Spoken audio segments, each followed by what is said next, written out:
ছিল খুব কষ্টকর একটি কাজ এবং এই অধিগ্রহণের কাজ করতে গিয়ে আমি প্রায় 2 বছর পরিশ্রম করেছি। অধিগ্রহণের কাজ শেষ করেছি রাজবাড়ীর তৎকালীন জেলা প্রশাসক জনাব রফিকুল ইসলামের অফিসে। আমার এবং তার মাঝে জমি হস্তান্তর গ্রহণ অনুষ্ঠান হয় এবং আমরা সেনাবাহিনীর পক্ষ থেকে 1410.86 একর জমি রাজবাড়ী সেনানিবাসের জন্য বুঝে নিই। তো জমি অধিগ্রহণ হয়ে যাওয়ার পর অ্যাকচুয়ালি ক্যান্টনমেন্ট হওয়ার আর কিছু বাকি থাকে না। সবচেয়ে কঠিন কাজটাই আমরা করেছিলাম।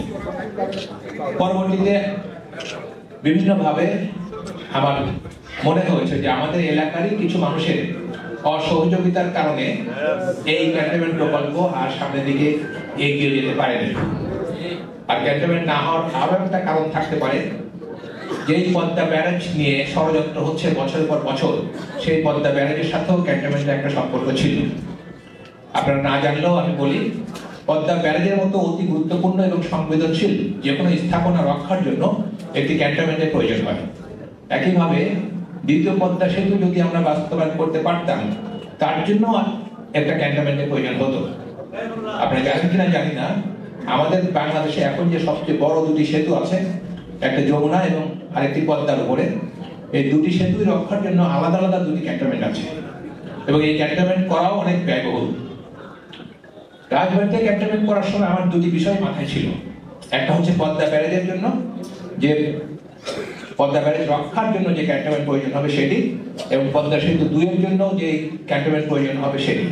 সুতরাং আমরা ক্যান্টনমেন্টের জন্য যে জায়গাটি চিহ্নিত করেছিলাম সেটা ছিল ঠিক এই দুইটি প্রস্তাবিত স্থাপনার একদম মাঝে। তার মানে আমরা সরকারের জন্য খুব সাশ্রয়ী একটা প্রকল্পের ব্যবস্থা করেছিলাম, যাতে করে অত বড় দুটি গুরুত্বপূর্ণ স্থাপনা নির্মিত হওয়ার পরেও নতুন করে ক্যান্টনমেন্ট করার জন্য কোনো খরচ হতো না। কিন্তু যে কোনো কারণেই হোক, সাশ্রয়ী কোনো কিছু আমাদের দেশে গ্রহণ হয় না। ব্যয় যত কমানো যায় আমাদের চেষ্টা থাকে, কিন্তু অনেক সময় আমরা দেখি কম ব্যয়ের প্রকল্প বাস্তবায়িত হয় না। যে প্রকল্পের ব্যয় যত বেশি, ওই প্রকল্প দ্রুত গ্রহণযোগ্য হয় এবং বাস্তবায়নের গতি অনেক বেশি হয়। তার প্রমাণ হচ্ছে রাজবাড়ীতে এত সস্তায়, অলমোস্ট বিনা পয়সায় আমরা একটি ক্যান্টনমেন্টের জায়গা অধিগ্রহণ করার পরও এই ক্যান্টনমেন্টটা এখান থেকে সরিয়ে নেওয়া হলো। কোথায় নেওয়া হলো? এটা চলে গেল সেই পটুয়াখালী। পটুয়াখালীতে ক্যান্টনমেন্টের প্রয়োজনীয়তা কি, এটা আজ পর্যন্ত কোনো সামরিক বিশারদের মাথায় আসেনি। এটা শুধুমাত্র একটা ইগোর উপর ভর করে যে এই রাজবাড়িতে এটা হতে দেওয়া হবে না, এটা অন্য কোথাও নিয়ে যাওয়া হবে, এবং এটা চলে গেল পটুয়াখালী। পটুয়াখালীতে ক্যান্টনমেন্ট করতে গিয়ে মাত্র কয়েকশো একর জমি খাস পাওয়া যায় এবং বাকি অবশিষ্ট জমি প্রায় 900 একর জমি বাজার মূল্যের থেকে 3 গুণ দামে কিনে, বাজার মূল্যের চেয়ে 3 গুণ দামে কিনে সেখানে ক্যান্টনমেন্ট করা হয়। তা আমরা এখানে এত সাশ্রয়ী একটি ক্যান্টনমেন্ট করার প্রস্তাব চূড়ান্ত করার পর, জমি অধিগ্রহণ করার পরও কিন্তু এখানে ক্যান্টনমেন্টটি হয়নি। যাই হোক, একটু ব্যাকগ্রাউন্ড না দিলে আপনারা বুঝতেন না যে এটা কোথা থেকে শুরু। তারপরে আমরা বিভিন্ন সময় এই ক্যান্টনমেন্টের বিরুদ্ধে চক্রান্ত হতো দেখেছি রাজবাড়ীতে।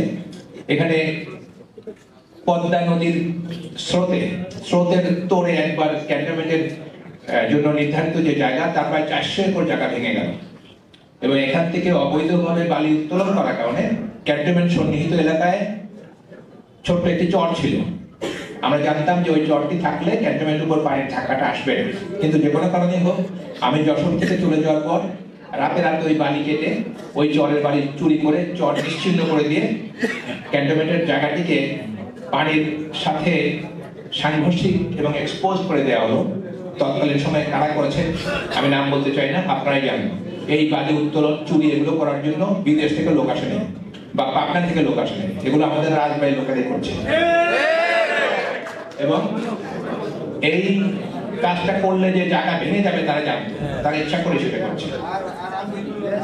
আমি এখন পদ্মা ব্যারেজ দিয়ে যেটা আপাতত করছি, আপনারা শুনেছেন যে খোয়াম ভাইয়ের নেতৃত্বে আমরা বাংলাদেশের জন্য এত গুরুত্বপূর্ণ একটি প্রকল্প এগিয়ে নেওয়ার চেষ্টা করছি।